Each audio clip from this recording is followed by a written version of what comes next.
2015 was the most challenging year of my life. In March of that year, I stopped drinking alcohol, and then 8 months later, I was diagnosed with breast cancer. I told everybody about the cancer. I told my hairdresser, and the poor woman had only asked me where I was going on holiday that year. I told traffic wardens, because it's a great way to get off a parking ticket. And I told all the mums at the school gate. But when I stopped drinking, I told no one. And I told no one because I was ashamed. And in a world where everyone drinks, I felt alone in being unable to control alcohol. And I was worried about what people would think. I thought that if I confessed to having a problem, they would assume that I was pouring vodka on my cornflakes in the morning and that I was a bad mother. People immediately leaped to the stereotypes of dramatic rock bottoms, drunk driving, and one-night stands. My drinking story was not like that. There was no dramatic rock bottom. There was more a sort of gradual realization that my best friend, white wine, had somehow morphed into my worst enemy. I was trapped in an abusive relationship with booze. I was 2 stone overweight. I was a terrible insomniac. I was anxious all the time, and I was stuck in a rut. And I knew that the fact that I was drinking a bottle of wine a day, sometimes more at weekends, was to blame. I know now that I'm not alone. In the UK, it's well-educated, middle-aged women who are most likely to have a drink problem, not the wild hedonistic youth.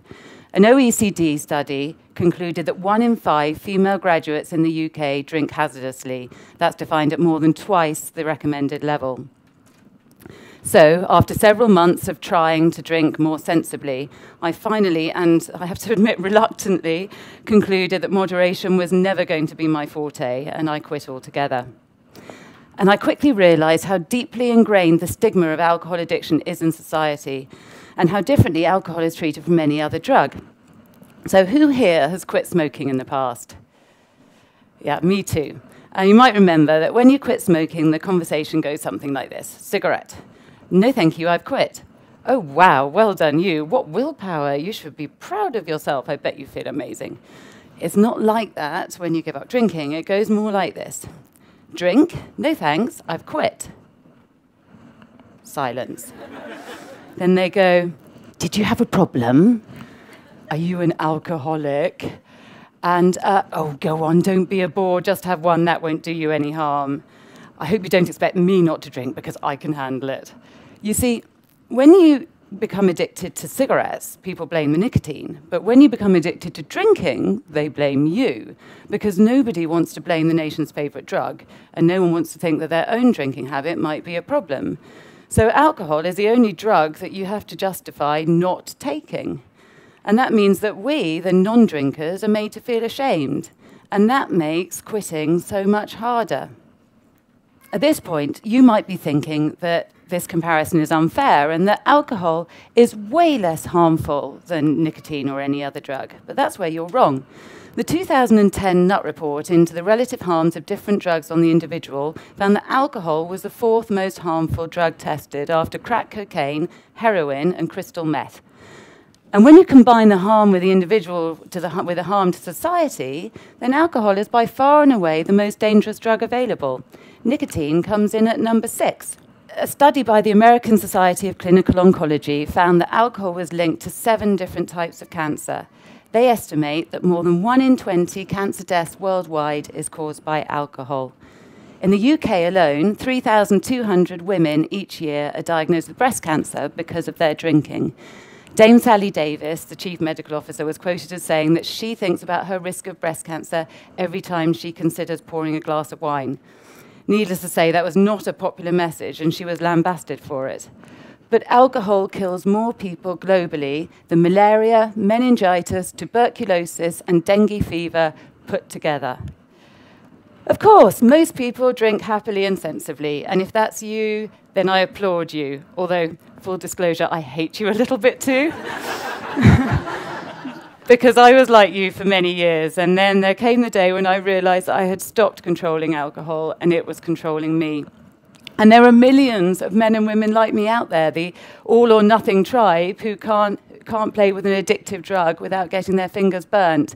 And I just want to make life a little bit easier for those superheroes who pluck up the courage to quit by addressing the shame and stigma around alcohol addiction. So here are 3 things that we can all do to help challenge that shame. 1, we need to remember to treat alcohol like a drug. It may be ubiquitous and the nation's favourite narcotic, but it's still an addictive toxin. If alcohol came on the market today, it wouldn't be legalised. One of the things that makes it so much harder to quit is that our Facebook feeds are filled with jokes about wine o'clock and mummy's reward. And we're encouraged to see alcohol as necessary to cope with all the ups and downs of everyday life. It's crucial for a celebration or a commiseration or indeed any form of recreation. And I would get ads on my social media for wine bangles, that's bracelets filled with wine, or wine purses, that's handbags with wine in the lining and a tap on the outside. And seriously, and I know that all of this is meant in good fun, but the impact of treating an addictive drug so lightly is that it normalises excessive drinking. 2, we need to stop thinking in black and white. And the general assumption is that the vast majority of the population are normal drinkers who can handle their booze. And there's a tiny, tiny proportion of alcoholics who can't. But the science doesn't support this. The reality is far more complex and nuanced. Alcohol addiction, or alcohol use disorder, like any addiction, is progressive. It's a spectrum of shades of grey. Now, I spent many an evening Googling, am I an alcoholic?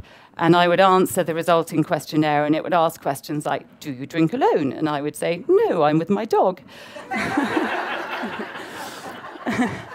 And inevitably, I would convince myself that I wasn't an alcoholic, and I would pat myself on the back and pour another glass of wine, despite knowing in my heart that it was a problem.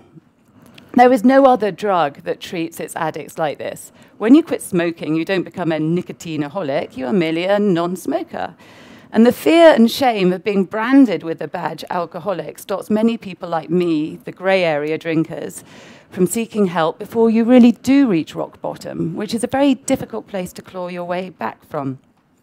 According to the NHS, even the best performing residential rehab centres only have a 60% success rate. And for the worst performers, it's 20%. Rock bottom is a very, very dangerous place to go. 3, we need to change the words and the imagery around going sober. Now, I spent 20 years in advertising and building brands that people want to be associated with. And I know that if you want people to join a club and to be proud of wearing a badge, you do not use words and imagery like alcoholic, recovery, disease, and anonymous. You use words and imagery like alcohol-free, clean drinker, non-drinker, and sober warrior. We need to inspire people to stop drinking, not shame them into it. One of my favourite quotes from the Hunger Games is President Snow, who says the only thing stronger than fear is hope. And that's what we need to do, give people hope, not shame. One of my favourite advertising case studies was Lucozade. Lucozade was the original energy drink launched in 1927 to aid recovery from illness. But by the mid-1980s, sales were seriously flagging. And Lucozade was relaunched as a brand not for sick people, but for energetic, busy, and successful people who want to perform at their best. So the strapline went from AIDS recovery to replaces lost energy, and a brand campaign was created featuring Daley Thompson, the Olympic decathlete. Sales went through the roof, and Lucozade became an icon of the 1980s. And that is what we need to do for people going sober. We need to take it from something that you have to do when you are sick and when you have a disease to something that you choose to do to live life to its fullest. We need to take it from AIDS recovery to replaces lost energy, because that is what being sober does. And when we've done those 3 things, then we, the newly sober, can stop feeling ashamed and stop being anonymous. And I realise that I'm not one to talk here, because for 3 years after I stopped drinking, I stayed silent. I told people that I was driving or on antibiotics, or that I'd given up for Lent. But I had to tell someone what I was going through, so I started a blog under a pseudonym, Sober Mummy.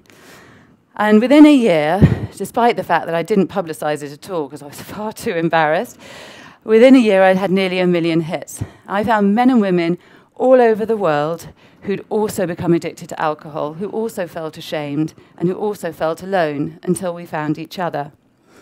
I turned that blog, the diary of my first year sober, into a book. And for 3 nights, under my actual name, I didn't sleep at all. I was terrified about exposing my vulnerability to the world, and felt a bit like the idea of walking into a party naked, which is the sort of thing I might have done when I was drinking. But I certainly wasn't going to do sober. However, the deluge of messages that I've received since publication have shown me that stories really do change lives. They make people feel less alone, and they give people hope. The time for anonymity is gone. We have to stop being silent and ashamed, and we have to shout about how being sober is not miserable or boring, but is far more exhilarating, rewarding, and real than a life of self-medication. Because the truth is, when you drink to blur all the edges of life, you blur all the good bits too. And the place to start is close to home. And so if you have a friend who quietly and tentatively tells you that they've stopped drinking, then congratulate them. Tell them that they are wise and brave and extraordinary, because they are. And don't worry that they'll be boring, that they'll judge you, and please don't stop inviting them to parties. And finally, if this talk has made you feel a little bit uncomfortable, if you're back where I was then, feeling sick and tired of feeling sick and tired and asking Siri how to stop drinking so much, then why not consider joining the sober revolution? Because I can assure you, 3 years on, booze-free and cancer-free, that there is no shame in being sober, only joy and pride and freedom. Thank you.